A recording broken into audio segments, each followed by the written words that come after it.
The large black ship cut through space like a knife. Inside, Commander Kang stood tall, his scaled skin catching the light as he moved. His people, the Raksha, had ruled the stars for 300 years. No one could beat them. No one dared. Try. Captain Hyun, report. Kang ordered, his deep voice filling the command room. Captain Hyun stepped forward, bowing his head slightly. Unlike Commander Kang, whose scales were dark gray, Hyun's were a lighter shade with faint blue markings. All Raksha were strong, but Hyun was known for his sharp mind too. We have found a new world, Commander. Our long-range scans show signs of advanced technology. The planet is unusual. Kang turned, his yellow eyes narrowing. Unusual how?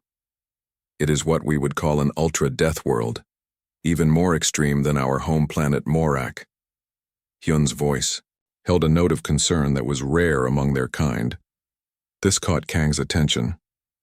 The Raksha were feared across the galaxy because they evolved on Morak, a harsh planet that had made them nearly impossible to kill. Their bodies could heal quickly, their skin was naturally armored, and their strength was 3 times that of most other species. These gifts from their brutal homeworld had made them the masters of the galaxy.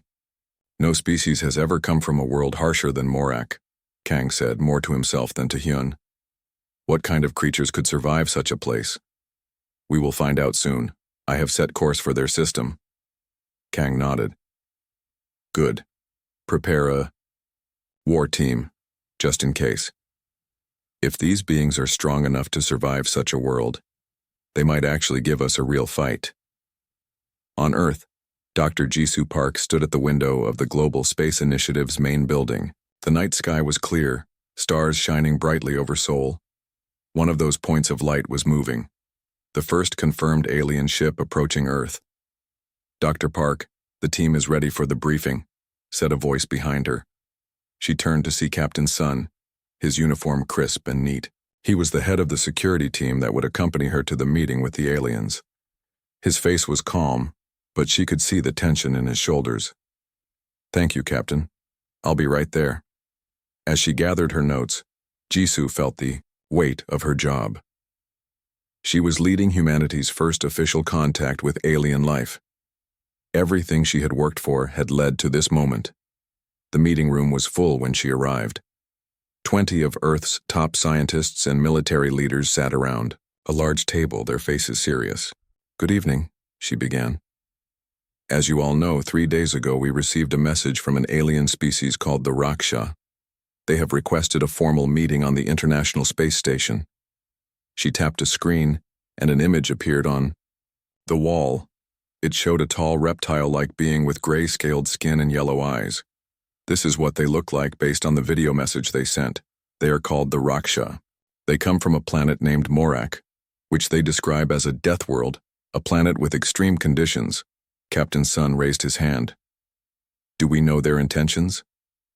They say they wish to evaluate humanity and determine our place in what they call the galactic hierarchy. From what we can tell, they have encountered many other species before us. A young engineer named Ha Jun spoke up. What do we know about their technology? The fact that they can travel between stars means they're far ahead of us. Jisoo nodded. Yes, their technology is advanced, but from the data they shared, it seems they've been in space for over 500 years. Their progress has been steady but not extraordinary. We've actually developed some technologies faster than they did. Like what? Someone asked. Computers, for one. And our medical science is very different from theirs. They heal naturally at an amazing rate, so they never needed to develop advanced medicine.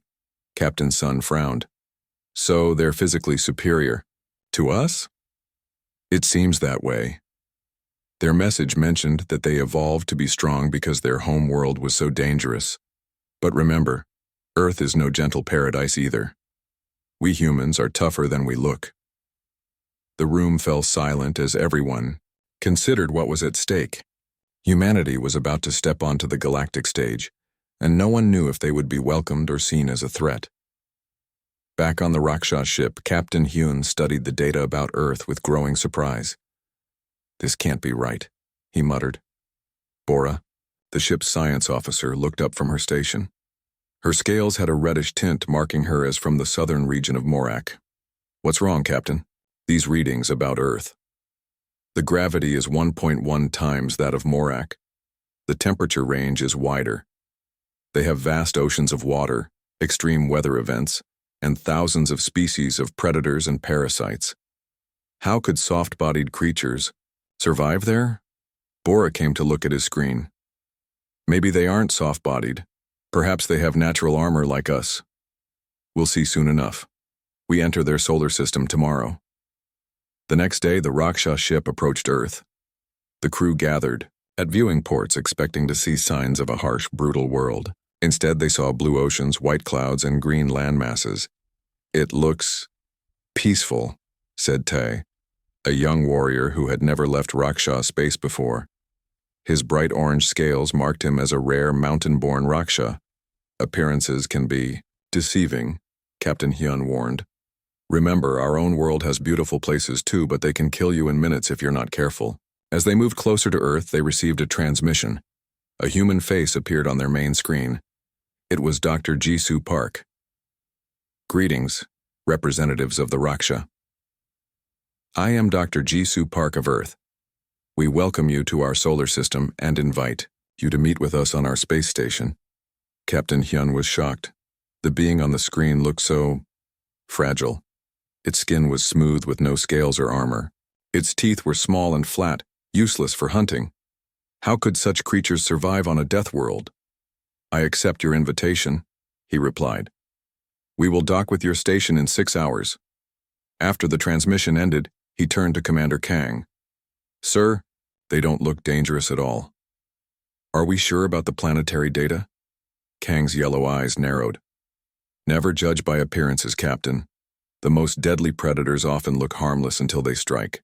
Prepare the team, and remember, we are the Raksha. We fear nothing.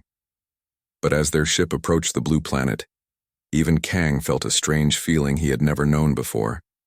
Was it caution? Or perhaps, just perhaps, the first faint touch of doubt? The apex predators of the galaxy were about to meet humanity, and nothing would ever be the same again. The International Space Station had been upgraded quickly when Earth learned of the coming alien visit. Now twice its original size, the station gleamed in Earth's orbit as the Raksha ship approached. Dr. Jisoo Park stood in the new welcome hall, her heart beating fast. Captain Sun stood beside her, along with 5 other military officers and 3 scientists. They all wore their best clothes for this historic meeting. They're docking now, Hajun said, watching the screens. The young engineer had insisted on being part of the welcome team. The airlock will open in 2 minutes. Jisoo nodded. Remember, everyone, stay calm and follow the plan. First impressions matter. The airlock hissed and began to open. Jisoo took a deep breath as the first Raksha stepped through. Commander Kang was even more impressive in person. He stood nearly 7 feet tall, his dark gray scales catching the light. His yellow eyes scanned the room quickly like a predator checking for danger. Behind him came Captain Hyun and 4 other Raksha, including a female with reddish scales and a younger male with bright orange markings. Welcome to Earth's International Space Station, Jisoo said, stepping forward. I am Dr. Jisoo Park, lead diplomat for humanity. Kang looked down at her, his expression unreadable. I am Commander Kang of the Raksha Empire. This is my Captain Hyun, our science officer Bora, and our combat specialist Tai. Captain Sun stepped forward. I am Captain Sun of Earth's Defense Force. We hope your stay with us will be peaceful and productive. Tae, the young Raksha with orange scales, looked at Captain Sun with obvious doubt. He said something in their language to Captain Hyun, who frowned and responded sharply. Is there a problem? Jisoo asked. No problem, Hyun said quickly. Tae was simply surprised by your physical form. We expected creatures from such a harsh world to look more formidable, Jisoo smiled politely. Appearances can be deceiving. Please follow me. We have prepared a welcome meal to introduce you to our culture. As they walked through the station, the Raksha looked at everything with careful eyes. Bora, the science officer, seemed especially interested in the humans themselves, studying their movements and features. Your station is impressive for such a new space species, Captain Hyun said. How long have you been traveling beyond your planet? We first reached our moon about 80 years ago, Jisoo explained. This station has been here for 40 years, though we just expanded it. This information seemed to surprise the Raksha. Commander Kang and Captain Hyun exchanged looks. That is, very fast progress, Hyun said finally. They reached the dining room, where a large table was set with foods from all over Earth. The humans had been careful to include only items that their tests showed would be safe for Raksha biology. Please, sit and enjoy our foods, Jisoo said. We have made sure everything is safe for your consumption. The Raksha sat down carefully, their large forms making the human chairs look small. Hajun had quietly made sure the chairs were reinforced to hold their weight. As the meal began, servers brought drinks for everyone. The humans received various options, including water, juice, and wine. The Raksha were given a special fruit, drink. Commander Kang watched with interest as Captain Sun sipped his wine. What is that red liquid? It's called wine, Sun explained. It's made from fermented fruit. It contains alcohol, which is a mild relaxant and social drink for humans. Kang's eyes widened slightly. Alcohol, that is poisonous to most species. For us in small amounts it's harmless and even enjoyable, Jisoo explained. She noticed Bora taking notes on a small device. The meal continued with small talk about Earth and human culture. Then servers brought the main course, Korean barbecue, spicy chicken dishes, and various side items. Jisoo noticed Tae watching Captain Sun closely as he added hot sauce to his food and ate it without hesitation. What is that red substance? Tae asked, speaking directly to Sun for the first time. It's hot sauce, Sun replied. It contains capsaicin, which gives a pleasant burning sensation when eaten. All four Raksha froze. Bora's device nearly fell from her hands. You deliberately eat things that cause pain? She asked, clearly shocked. Jisoo realized there was a cultural misunderstanding. It's not exactly pain as you might think of it.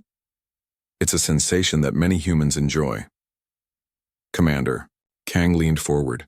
Dr. Park, capsaicin is a defense chemical in plants. It is designed to prevent consumption. Most species would find it extremely unpleasant, even dangerous. Yes, that's true, Jisoo admitted.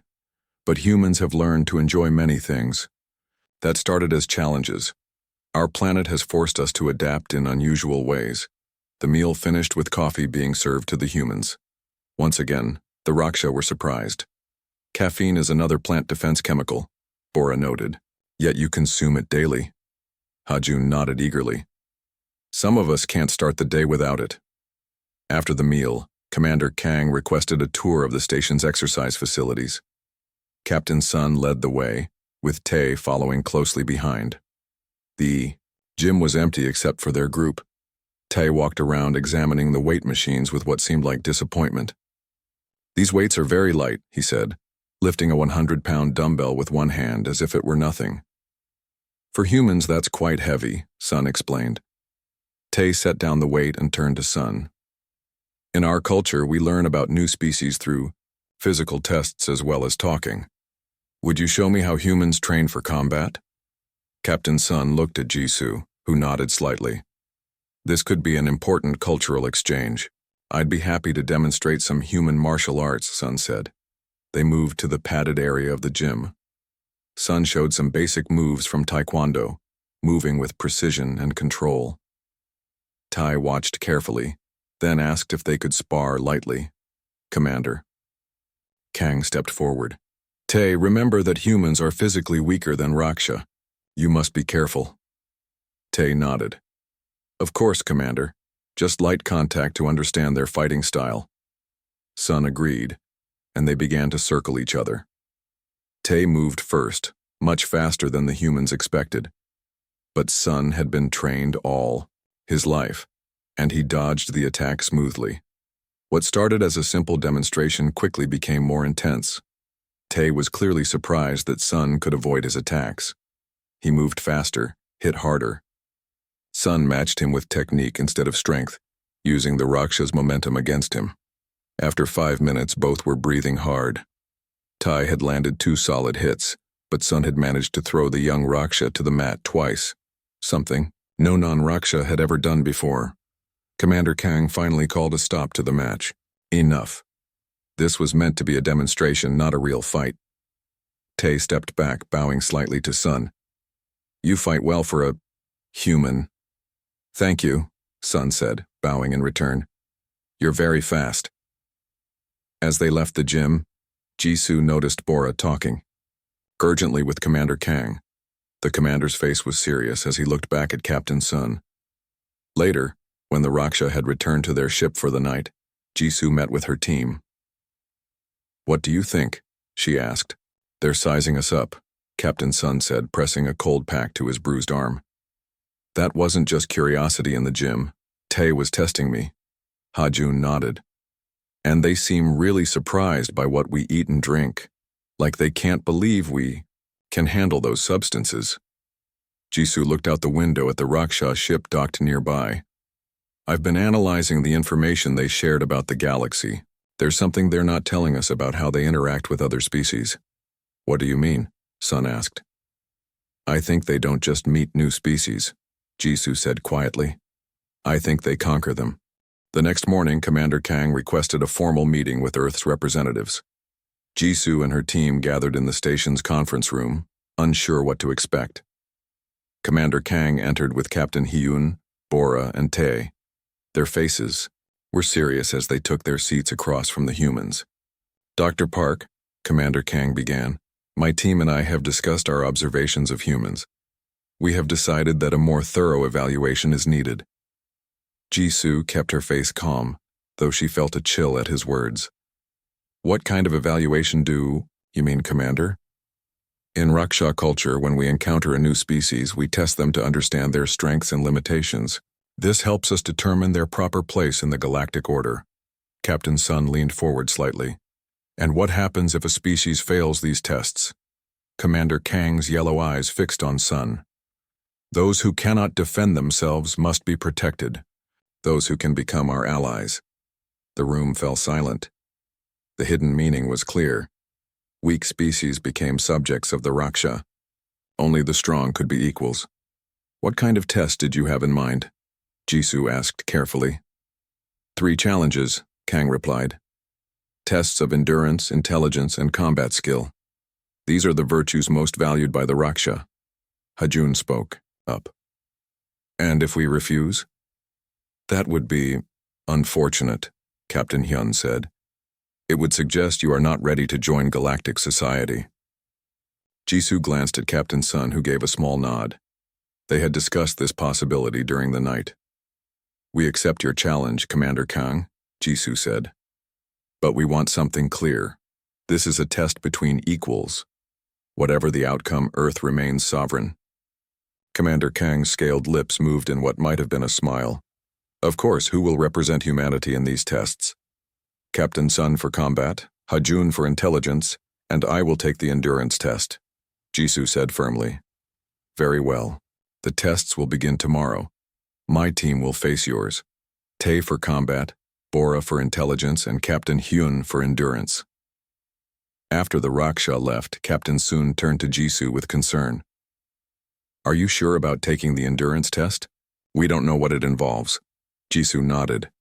I've studied their physiology. They're stronger than us, but I think humans might have some advantages they don't expect. The next day, both teams met in a large, empty room that the Raksha had prepared on their ship. The walls could change to create different environments. The first test is endurance, and Commander Kang announced. Captain Hyun and Dr. Park will face conditions similar to those on Morak. The last one standing wins.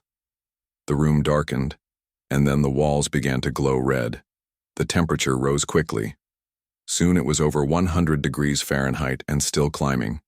Morak has areas of extreme heat, Captain Hyun explained.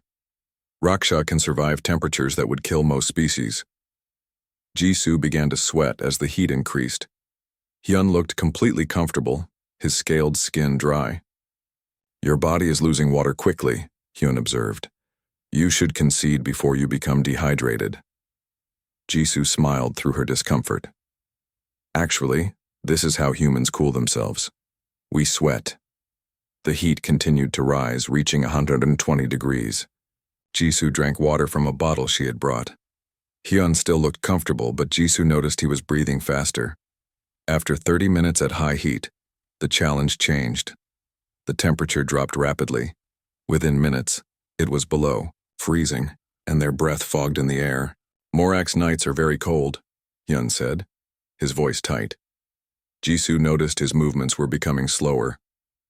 Our bodies conserve energy by slowing down. Jisoo zipped up the jacket she had worn, prepared for this possibility. Earth has extreme temperatures too. Humans live in the Arctic and in deserts. The cold deepened. Hyun's movements became even slower, his scales taking on a dull look. Jisoo was uncomfortable but still functioning well. After 20 minutes of extreme cold, Commander Kang ended the test.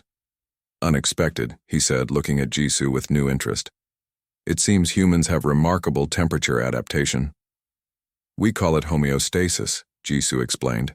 Our bodies work hard to maintain a constant internal temperature despite external conditions. The first test goes to the humans, Kang announced. Hyun bowed his head to Jisoo, showing respect. The intelligence test was held in a different room, where a strange device sat on a table. It looked ancient, made of a metal no one recognized. This is technology from a species that vanished long ago, Bora explained. The goal is to activate it. Many have tried and failed. Hajun studied the device carefully. It was shaped like a cube with various patterns on each side. Some parts could rotate while others slid in different directions. This is a puzzle box, he said. But the solution isn't just mechanical, is it? Bora looked surprised. Very observant. Yes, it responds to thought patterns as well. You must think in the right way while manipulating it. They both began working on the puzzle. Bora approached it methodically, trying each possible movement in order. Hajun watched her for a while, then tried a different approach. He closed his eyes and let his fingers explore the box, feeling its shape and energy. Then he began moving parts seemingly at random. That is not the correct approach, Bora said. You must be systematic. Hajun shook his head. Not always. Sometimes you need to feel the answer. He had learned this from years of engineering work. Sometimes the solution came from intuition, not just logic. To everyone's surprise, parts of the box began to glow under Hajun's fingers. He kept moving pieces guided by the changing lights. Impossible, Bora whispered as the box suddenly opened, revealing a crystal inside that glowed with rainbow colors. How did you solve it so quickly? Commander Kang demanded. Hajun shrugged. I didn't try to force an answer. The box was designed to respond to creative thinking, not just logic. The second test also goes to the humans, Kang announced, his voice now showing a hint of concern. The final test was combat. Tae entered a clearing area, his orange scales bright under the lights. He carried no weapons. Captain Sun stepped forward, wearing his uniform but also unarmed. The rules are simple, Commander Kang said. Fight until one cannot continue or surrenders. No killing blows. Tae moved first, lightning fast. His clawed hand slashed at Sun's chest, but Sun had anticipated this and stepped aside just in time. The fight was intense. Tae was stronger and naturally armed with claws and tough scales. Sun had only his training in human reflexes, but those reflexes were honed by years of practice. When Tae attacked, Sun redirected the force instead of blocking it directly. When Sun attacked, he targeted joints and soft spots between scales. 10 minutes into the fight, both were breathing hard. Tae had landed several blows, leaving Sun's arm bruised and a cut on his cheek. But Sun had also managed to throw Tae twice and had landed a solid kick to his knee. You fight well, Tae growled, circling Sun, but you will tire before I do. Sun didn't waste energy on a reply. He knew Tae was right. Humans couldn't match Raksha's stamina. He needed to end this quickly. When Tae charged again, Sun did something unexpected. Instead of dodging, he stepped into the attack, taking a painful blow to his shoulder but getting inside Tae's guard. There he struck 3 rapid blows to a spot under Tay's arm where the scales were thinner. Tay gasped and stumbled back. Sun pressed forward, using the same spot again. Tay roared in pain and swung wildly, catching Sun with a glancing blow that sent him sliding across the floor. Both fighters were hurt now, but neither would give up. They charged each other one last time. Tay's claws caught Sun's side, tearing his uniform. At the same time, Sun's elbow struck Tay's throat. Both men fell to the ground. Sun tried to rise but couldn't. His side was bleeding. Tay also struggled to get up, wheezing through his damaged throat. "Enough," Commander Kang declared. "This test is a draw." Both fighters showed great skill and courage. Medics rushed in to help both Sun and Tai. As they were being treated, Jisoo noticed Kang and Hyun talking quietly, their faces serious. Something had changed. The Raksha had expected to win easily, but humans had matched or beaten them in each test. Jisoo wondered what this meant for Earth's future. Later, as she helped Sun back to the human quarters, he whispered, "Did we pass their test?" "I think so," Jisoo replied. "But I'm not sure that's a good thing. They look worried, and worried predators can be dangerous." While Captain Sun rested in the medical bay, Hajun worked quietly in a small room that served as his temporary lab. The young engineer had been bothered by something since the beginning of their meetings with the Raksha. "It just doesn't make sense," he muttered to himself, looking at the data the aliens had shared about their technology. "Their ships are amazing, but some of their other tech seems strange." He had noticed odd gaps in what the Raksha had shown them. They had incredible weapons and strong ships, but their communication systems weren't much better than Earth's. It was as if their technology had developed unevenly, focusing mainly on things needed for war. Hajun's fingers moved quickly over his tablet as he wrote a special program. If he could connect to the Raksha ship's computer system, even for a moment, his program might be able to copy some files. There was a soft knock on the door and Jisoo entered. "How is Sun?" Hajun asked, quickly covering his tablet. "He'll be fine. The cut wasn't deep. What are you working on so late?" Hajun hesitated, then decided to trust her. "I think the Raksha aren't telling us everything about how they treat other species. I'm trying to access their ship's database." Jisoo's eyes widened. "That's dangerous, Hajun. If they catch you..." "I know. But I think we need to know the truth before we make any agreements with them." After a moment, Jisoo nodded. "You're right. What's your plan?" "Tomorrow, when we visit their ship again, I need 5 minutes alone near their main computer terminal. Can you distract them somehow?" "I'll find a way," Jisoo promised. The next morning, Commander Kang invited the humans to tour more of the Raksha ship. As they walked through the massive vessel, Jisoo noticed the walls were decorated with images of Raksha warriors in battle with strange alien creatures. "Your people clearly value military strength," she commented to Captain Hyun. "Of course, strength is how we survived Morak and how we maintain order in the galaxy." They reached a large room filled with advanced computer equipment. This was the ship's control center. Hajun looked at Jisoo, giving a small nod. Jisoo took a deep breath, then turned to Commander Kang. "Commander, I've been thinking about the results of our challenges. What do they mean for relations between our species?" As she hoped, this drew all the Raksha into a serious discussion. While they talked, Hajun slipped away to a terminal in the corner of the room. He quickly connected his tablet to their system and started his program. "The tests show that humans have unexpected abilities," Commander Kang was saying. "You are physically weaker than Raksha, but your adaptability is impressive." "So what happens now?" Captain Sun asked. "Do you see humans as potential allies?" Before Kang could answer, Hajun returned to the group. His face was pale, but he gave Jisoo a slight nod. He had gotten what they needed. Back in their quarters, Hajun showed Jisoo and Sun what he had found. Their system was surprisingly easy to access, he explained.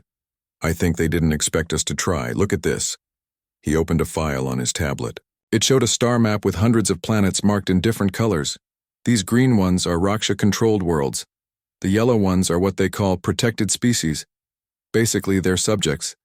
And the red ones, He paused. The red ones are species they decided were too dangerous to allow free development. What happened to the red ones? Sun asked quietly. Some were limited to their home planets, never allowed to develop space travel. Others had their technology levels controlled. A few were, Hajun swallowed hard. A few were eliminated. Jisoo felt cold fear run through her. And Earth? How are we classified? That's the thing, Hajun said. We were yellow at first, marked as a species to be evaluated and likely controlled. But after the challenges, our status changed to pending reassessment. They're deciding whether to mark us red, Sun realized. Whether we're too dangerous to leave alone.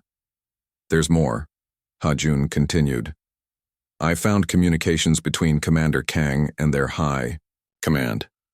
They're concerned about how quickly humans have developed technology. It took us only 80 years to go from basic flight to space stations. It took them 300 years to do the same. And we consume substances that would kill most species as enjoyable drinks, Jisoo added, remembering their reaction to coffee and wine. Exactly. They think we might eventually become a threat to their control of the galaxy. Captain Sun's face was grim. So what do? We can't match their military power. Jisoo thought for a long moment. Maybe we don't have to. They value strength, right? But strength isn't just physical power. What are you thinking? Hajun asked.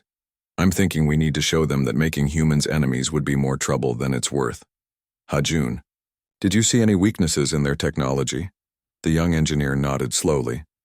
Actually, yes, their encryption is surprisingly basic, and their ships have a vulnerability in their power systems. Could you use that vulnerability somehow? Hajun's eyes widened as he understood her plan. Maybe. Give me an hour. Later that day, the humans met with the Raksha leaders again. The mood was tense, with Commander Kang seeming more formal than before. We have discussed the results of our challenges with our high command, Kang began. While humans show remarkable abilities, we have concerns about your rapid development and unpredictable nature. What kind of concerns? Jisoo asked calmly. In our experience, species that develop too quickly often become unstable. For the safety of the galaxy, we sometimes find it necessary to guide such development. Captain Sun stepped forward. You mean control us? Commander Kang's yellow eyes narrowed. We prefer to think of it as protection, both for you and others. I see, Jisoo said. Before you make any final decisions, there's something we'd like to share with you. She nodded to Hajun, who activated his tablet. Suddenly, the lights on the Raksha ship flickered. Their computer screens showed Earth's symbol. What is happening? Captain Hyun demanded. Just a small demonstration, Jisoo explained. In the short time since we met, Hajun has managed to access your ship's power systems. Right now, he could shut down your engines, life support, or weapons. Tae jumped to his feet, claws extended. This is an attack. No, Jisoo said firmly. If we wanted to attack, you'd already be floating dead in space. This is a message. Humans, learn fast. Very fast. Hajun tapped his tablet again and the ship's systems returned to normal. We've also learned some interesting things about how the Raksha treat other species. Jisoo continued. About the worlds marked in red on your maps. Commander Kang's face showed shock, then anger. You invaded our secure systems? As I said, humans learn quickly.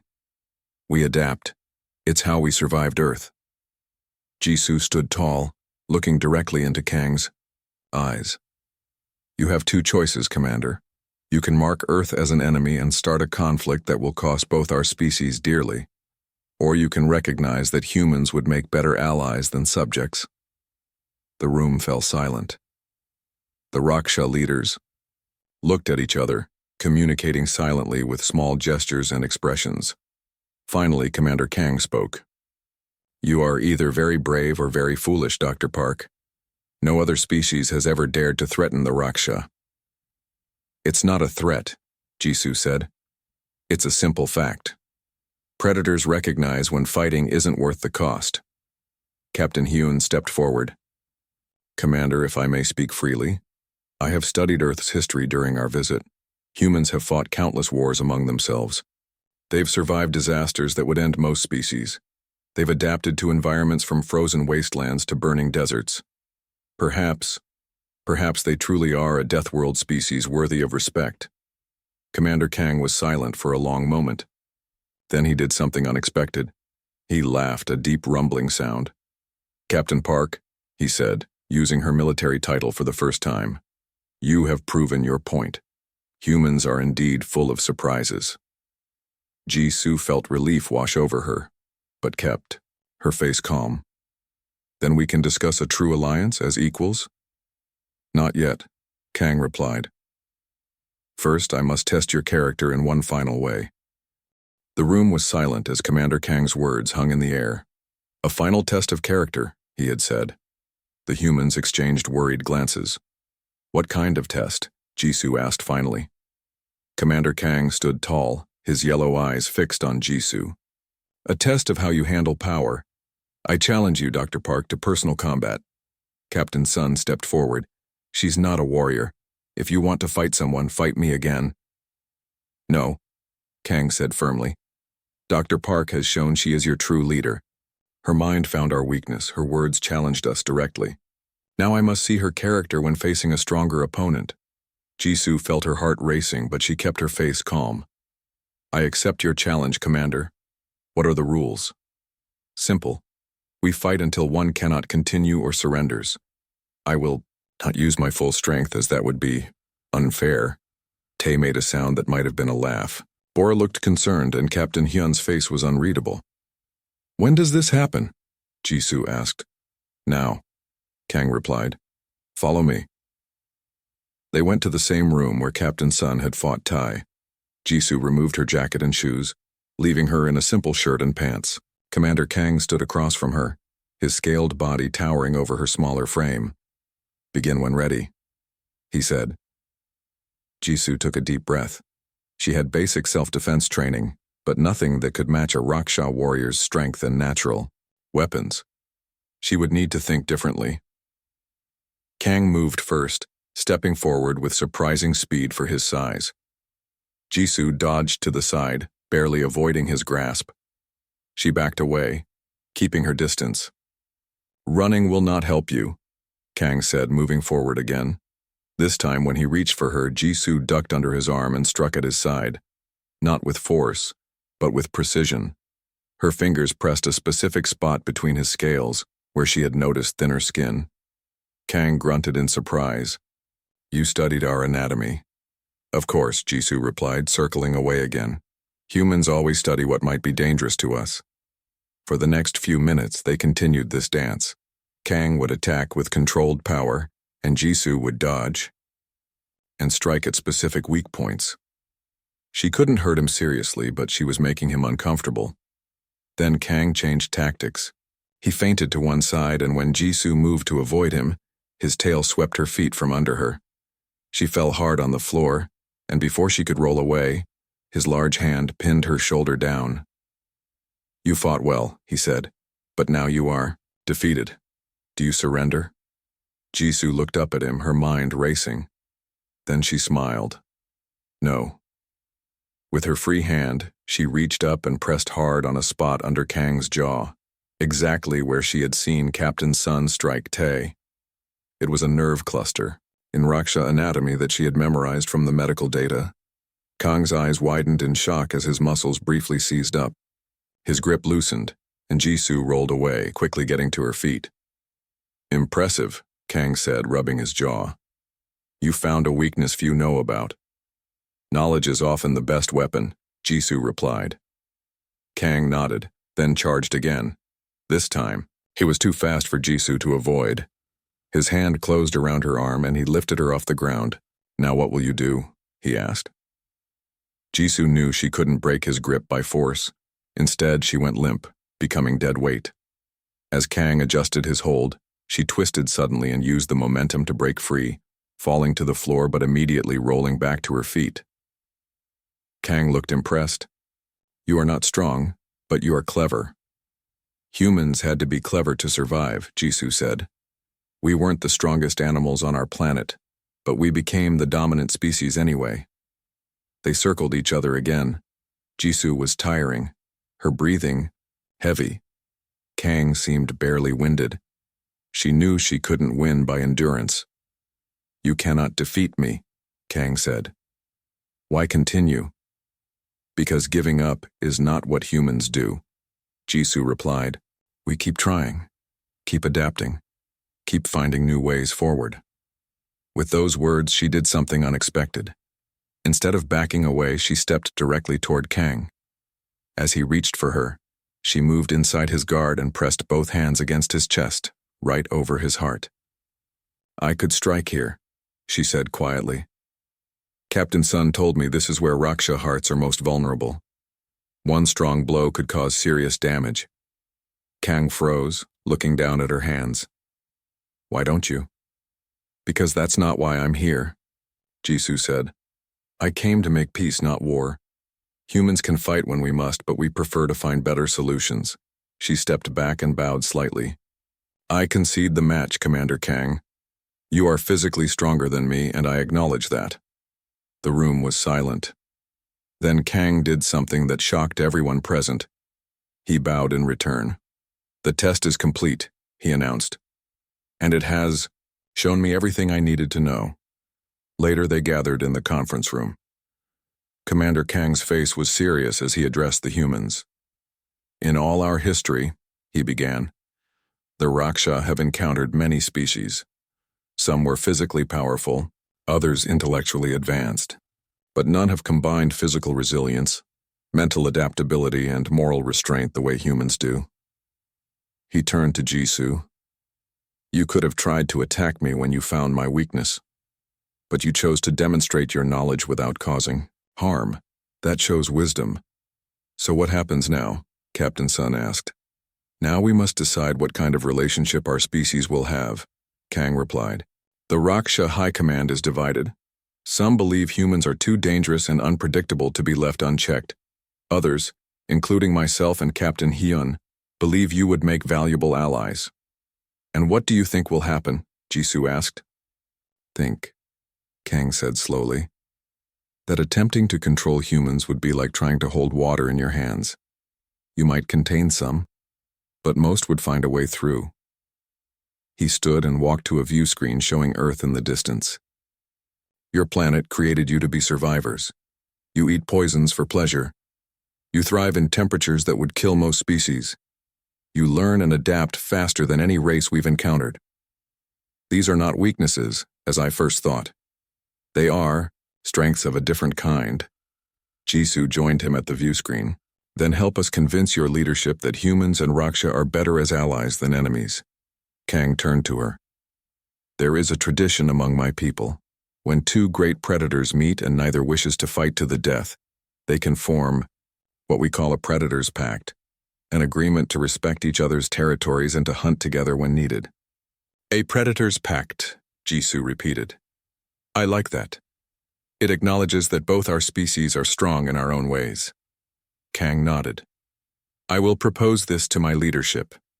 It has never been done with a non-Raksha species before, but there has never been a species like humans before." 1 week later, a formal ceremony was held on the space station. Representatives from Earth's nations watched as Commander Kang and Jisoo signed the historic document, the Predator's Pact, recognizing humans and Raksha as equal partners in the galaxy. "Today marks a new chapter in galactic history," Kang announced. "For the first time, the Raksha welcome another species not as subjects, but as fellow predators worthy of respect." After the ceremony, Kang spoke privately with Jisoo. "You should know," he said quietly, "that news of this pact is spreading quickly through the galaxy. Many species are shocked that we would treat humans as equals. How will that affect things?" Jisoo asked. "It will change everything," Kang replied. "Other species will look at humans differently now. Some will seek your friendship, others may fear you." Jisoo smiled. "Then we'll have to show them that humans can be good friends and terrible enemies, just like the Raksha." Kang made the rumbling sound that was Raksha laughter. "Yes, I think our species will understand each other very well." As the Raksha prepared to leave Earth's orbit the next day, Captain Hyun approached Jisoo one last time. "I've been studying more of your history," he said. "It's remarkable how many times humans have faced extinction and survived. Your planet truly is the greatest death world we've ever found." "It made us who we are," Jisoo replied. "Strong enough to survive, smart enough to adapt, and wise enough to know when not to fight. The galaxy will never be the same now that humanity has joined it," Hyun said. "And I think that may be a good thing." As the Raksha ship disappeared into the stars, Jisoo stood with Captain Sun and Hajun, watching from the station's observation deck. "Do you think they'll keep their word?" Sun asked. "I think they will," Jisoo said. "The Raksha respect strength above all else, and they've finally recognized that strength comes in many forms." Hajun grinned. "Just wait until they see what else humans can do. We've only just begun."